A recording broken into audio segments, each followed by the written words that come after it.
ಮಂಡ್ಯ ಜನರಿಗೆ ಈಗಾಗಲೇ ನಾಗಮಂಗಲ ಗಲಭೆ ಕೇಸ್ ಬಹಳಷ್ಟು ಭಯವನ್ನ ಹುಟ್ಟಿಸಿದೆ. ಈ ಬೆನ್ನಲ್ಲೇ ಈಗ ಅದೇ ಮಂಡ್ಯದವರಿಗೆ ಮತ್ತೊಂದು ಘಟನೆ ಭಯಭೀತರನ್ನಾಗಿ ಮಾಡಿದೆ. ಮತ್ತೆಲ್ಲಿ ಕೋಮು ಸಂಘರ್ಷಕ್ಕೆ ದಾರಿ ಆಗುತ್ತೋ ಅನ್ನುವಂತಹ ಆತಂಕದಲ್ಲಿದ್ದಾರೆ. ಹಾಗಿದ್ರೆ ಏನದು ಭಯ, ಏನದು ಘಟನೆ? ಈ ಬಗ್ಗೆ ಒಂದು ವರದಿ ಇಲ್ಲಿದೆ ನೋಡಿ.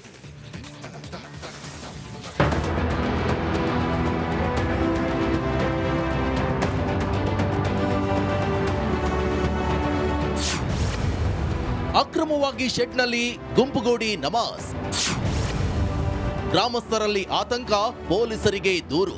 ಮಂಡ್ಯದಲ್ಲಿ ಶೆಡ್ ನಿರ್ಮಾಣ ಮಾಡಿ ಅಕ್ರಮವಾಗಿ ಗುಂಪುಗೂಡಿ ನಮಾಜ್ ಮಾಡಲಾಗ್ತಿದೆ. ಮದ್ದೂರು ತಾಲೂಕಿನ ಕೆಎಂದೊಡ್ಡಿ ಬಳಿ ಗ್ರಾಮಸ್ಥರಷ್ಟೇ ಅಲ್ಲದೆ ಅಕ್ಕಪಕ್ಕದ ಜಿಲ್ಲೆ ಜೊತೆಗೆ ಹೊರ ರಾಜ್ಯಗಳಿಂದಲೂ ಜನರು ಈ ಶೆಡ್ಗೆ ಬಂದು ನಮಾಜ್ ಮಾಡ್ತಿದ್ದಾರಂತೆ.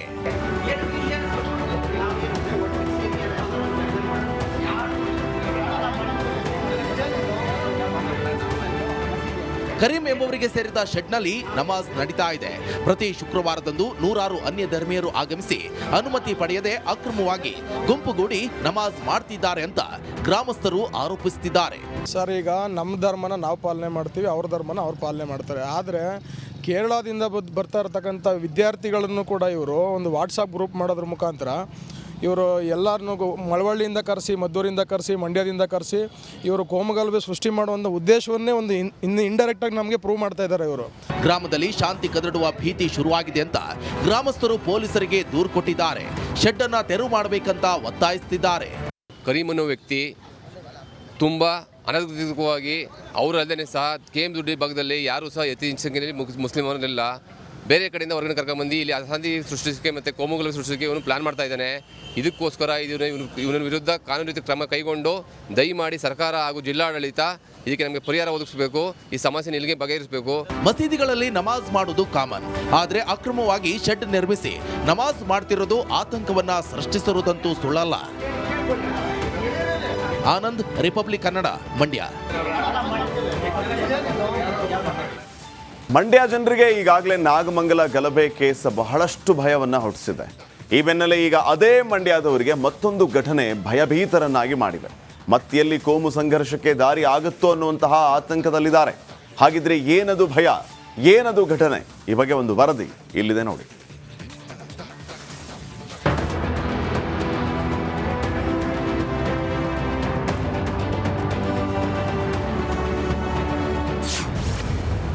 ಅಕ್ರಮವಾಗಿ ಶೆಡ್ನಲ್ಲಿ ಗುಂಪುಗೂಡಿ ನಮಾಜ್, ಗ್ರಾಮಸ್ಥರಲ್ಲಿ ಆತಂಕ, ಪೊಲೀಸರಿಗೆ ದೂರು.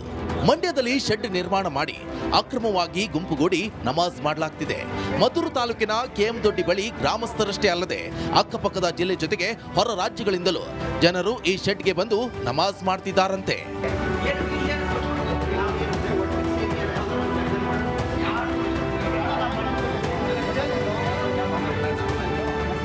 ಕರೀಂ ಎಂಬುವರಿಗೆ ಸೇರಿದ ಶೆಡ್ನಲ್ಲಿ ನಮಾಜ್ ನಡೀತಾ ಇದೆ.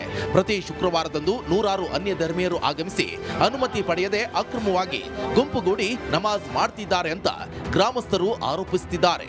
ಸರ್, ಈಗ ನಮ್ಮ ಧರ್ಮನ ನಾವು ಪಾಲನೆ ಮಾಡ್ತೀವಿ, ಅವ್ರ ಧರ್ಮನ ಅವ್ರು ಪಾಲನೆ ಮಾಡ್ತಾರೆ. ಆದರೆ ಕೇರಳದಿಂದ ಬರ್ತಾ ಇರತಕ್ಕಂಥ ವಿದ್ಯಾರ್ಥಿಗಳನ್ನು ಕೂಡ ಇವರು ಒಂದು ವಾಟ್ಸಪ್ ಗ್ರೂಪ್ ಮಾಡೋದ್ರ ಮುಖಾಂತರ ಇವರು ಎಲ್ಲರನ್ನೂ ಮಳವಳ್ಳಿಯಿಂದ ಕರೆಸಿ, ಮದ್ದೂರಿಂದ ಕರೆಸಿ, ಮಂಡ್ಯದಿಂದ ಕರೆಸಿ ಇವರು ಕೋಮುಗಲಭೆ ಸೃಷ್ಟಿ ಮಾಡುವಂಥ ಉದ್ದೇಶವನ್ನೇ ಒಂದು ಇಂಡೈರೆಕ್ಟಾಗಿ ನಮಗೆ ಪ್ರೂವ್ ಮಾಡ್ತಾ ಇದ್ದಾರೆ. ಇವರು ಗ್ರಾಮದಲ್ಲಿ ಶಾಂತಿ ಕದಡುವ ಭೀತಿ ಶುರುವಾಗಿದೆ ಅಂತ ಗ್ರಾಮಸ್ಥರು ಪೊಲೀಸರಿಗೆ ದೂರು ಕೊಟ್ಟಿದ್ದಾರೆ. ಶೆಡ್ ಅನ್ನ ತೆರವು ಮಾಡಬೇಕಂತ ಒತ್ತಾಯಿಸುತ್ತಿದ್ದಾರೆ. ಕರೀಂ ಅನ್ನೋ ವ್ಯಕ್ತಿ ತುಂಬ ಅನಧಿಕೃತವಾಗಿ ಅವರಲ್ಲದೆ ಸಹ ಕೆಎಂದೊಡ್ಡಿ ಭಾಗದಲ್ಲಿ ಯಾರೂ ಸಹ ಯಥೇಚ್ಛವಾಗಿ ಮುಸ್ಲಿಮರನ್ನೆಲ್ಲ ಬೇರೆ ಕಡೆಯಿಂದ ಹೊರಗಡೆ ಕರ್ಕೊಂಡ್ಬಂದು ಇಲ್ಲಿ ಅಶಾಂತಿ ಸೃಷ್ಟಿಸೋಕ್ಕೆ ಮತ್ತು ಕೋಮುಗಲಭೆ ಸೃಷ್ಟಿಸೋಕ್ಕೆ ಇವನು ಪ್ಲಾನ್ ಮಾಡ್ತಾ ಇದ್ದಾನೆ. ಇದಕ್ಕೋಸ್ಕರ ಇವನ ವಿರುದ್ಧ ಕಾನೂನು ರೀತಿ ಕ್ರಮ ಕೈಗೊಂಡು ದಯಮಾಡಿ ಸರ್ಕಾರ ಹಾಗೂ ಜಿಲ್ಲಾಡಳಿತ ಇದಕ್ಕೆ ನಮಗೆ ಪರಿಹಾರ ಒದಗಿಸಬೇಕು. ಈ ಸಮಸ್ಯೆ ಇಲ್ಲಿಗೆ ಬಗೆಹರಿಸಬೇಕು. ಮಸೀದಿಗಳಲ್ಲಿ ನಮಾಜ್ ಮಾಡುವುದು ಕಾಮನ್, ಆದರೆ ಅಕ್ರಮವಾಗಿ ಶೆಡ್ ನಿರ್ಮಿಸಿ ನಮಾಜ್ ಮಾಡ್ತಿರೋದು ಆತಂಕವನ್ನ ಸೃಷ್ಟಿಸಿರುವುದಂತೂ ಸುಳ್ಳಲ್ಲ. ಆನಂದ್, ರಿಪಬ್ಲಿಕ್ ಕನ್ನಡ, ಮಂಡ್ಯ.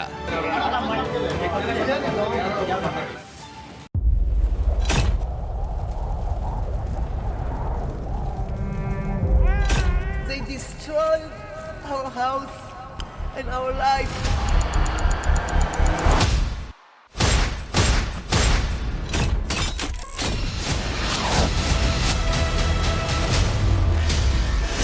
ಹಮಾಸ್ ಉಗ್ರರ ದಾಳಿ ಭಯಂಕರವಾಗಿದೆ. ಯಾವ ಮಾಧ್ಯಮ ಮಾಧ್ಯಮವು ಇಲ್ಲಿಗೆ ಬರಲು ಧೈರ್ಯ ಮಾಡ್ತಾ ಇಲ್ಲ. ಇಂಥ ಜಾಗಕ್ಕೆ ಎಂಟ್ರಿ ಕೊಟ್ಟಿದೆ ರಿಪಬ್ಲಿಕ್ ಕನ್ನಡ. ಯುದ್ಧ ಭೂಮಿಯಿಂದ ರಿಪಬ್ಲಿಕ್ ಕನ್ನಡ ನೈಜ ವರದಿ. ಬುಲೆಟ್ ತಾಗಿರುವಂತಹ ದೃಶ್ಯಾವಳಿಯನ್ನ ನಿಮ್ಗೆ ತೋರಿಸ್ತಾ ಇದೀನಿ. ನಾನು ನಿಂತಿರುವಂತದ್ದು ಗಾಜಾ ಪಟ್ಟಿಯಲ್ಲಿ. ಹಮಾಸ್ ಬಂಡುಕೋರರು ಹಿಡಿದಿದ್ದ ವೆಪನ್ಗಳಿದು. ಇದು RPG-29 ಲಾಂಚರ್. ಛಿದ್ರಗೊಂಡಿರುವ ಕಟ್ಟಡಗಳು. ಈ ಮನೆಯಲ್ಲಿದ್ದಂತಹ ಬಾಡಿಗಳನ್ನ ಸುಟ್ಟು ಕರಕಲಾಗಿದೆ. 6,000 ಸಾವಿನ ಗಡಿ ದಾಟಿದೆ, ನರಕವನ್ನಾಗಿ ಮಾಡಿಬಿಟ್ಟಿದ್ದಾರೆ. 31 ದಿನಗಳಿಂದ ಯುದ್ಧ ಭೂಮಿಯಲ್ಲಿ ನಿಂತು ರಿಪಬ್ಲಿಕ್ ಕನ್ನಡ ವರದಿ ಮಾಡ್ತಾ ಇದೆ. That powerful people come from powerful places. 1 ವರ್ಷದ ನಿರ್ಭೀತ ಪತ್ರಿಕೋದ್ಯಮ ರಿಪಬ್ಲಿಕ್ ಕನ್ನಡ, ಇದು ನಿಮ್ಮ ಧ್ವನಿ. 1 ವರ್ಷ ಕಳೆದ ಒಂದೇ ವರ್ಷದಲ್ಲಿ ಚುನಾವಣೆಗಳು, ರಾಜಕೀಯ ತಂತ್ರ ಪ್ರತಿತಂತ್ರಗಳು, ಅಭಿಯಾನ, ಜನಪರ ಅಹೋರಾತ್ರಿ ಹೋರಾಟಗಳು, ಪಾರದರ್ಶಕ ವರದಿಗಾರಿಕೆಯ ಪಣ ತೊಟ್ಟು ಮುನ್ನಡೆದಿದ್ದೇವೆ. 1 ವರ್ಷದ ಸಂಭ್ರಮದ ಜೊತೆಗೆ ಜವಾಬ್ದಾರಿ ಕೂಡ ಹೆಚ್ಚಾಗಿದೆ. ಮತ್ತಷ್ಟು ಮುನ್ನುಗ್ಗಿ ಜನಪರ ನಿಲ್ಲುವ ಉತ್ಸಾಹ ಕೂಡ ಹೆಚ್ಚಿದೆ. ಯಾಕಂದ್ರೆ ಇದು ರಿಪಬ್ಲಿಕ್ ಕನ್ನಡ, ನಿಮ್ಮದೇ ಧ್ವನಿ.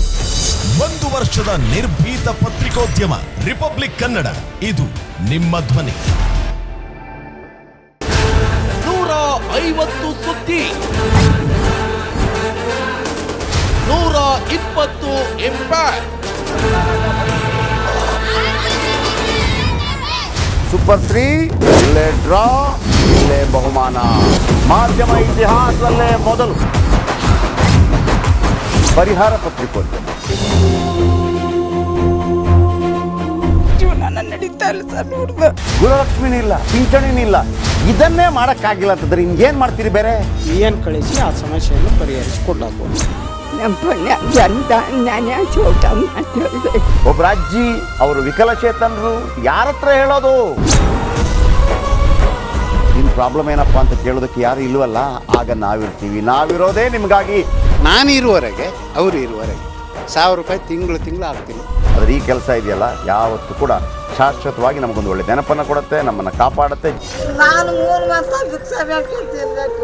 24 ಗಂಟೆಯಲ್ಲಿ ಅವರ ಬದುಕು ಬದಲಾಗಿ ಹೋಯಿತು. ನಾವು ರಿಪಬ್ಲಿಕ್ ಕನ್ನಡ, ನೇಷನ್ ಫಸ್ಟ್. ಸಮಾಜ ನಮಗೆ ಬಹಳ ಮುಖ್ಯವಾಗಿರುತ್ತೆ. ನಾವು ಆ ಜಾತಿ ಈ ಜಾತಿ ಅಂತ ನೋಡೋದಿಲ್ಲ. ಸಮಾಜದ ಕಟ್ಟ ಕಡೆ ವ್ಯಕ್ತಿ ಯಾರಿರ್ತಾನೆ, ಅದು ಯಾವುದೇ ಜಾತಿಯವನಾಗಿರ್ಬೋದು, ಯಾರು ಕಷ್ಟದಲ್ಲಿದ್ದಾನೆ ಅವನ ಪರವಾಗಿ ಧ್ವನಿ ಎತ್ತುತ್ತೇವೆ. ಕನ್ನಡಕ್ಕೆ ಧನ್ಯವಾದ. ನಾವು 1 ವರ್ಷದ ನಿರ್ಭೀತ ಪತ್ರಿಕೋದ್ಯಮ ರಿಪಬ್ಲಿಕ್ ಕನ್ನಡ, ಇದು ನಿಮ್ಮ ಧ್ವನಿ.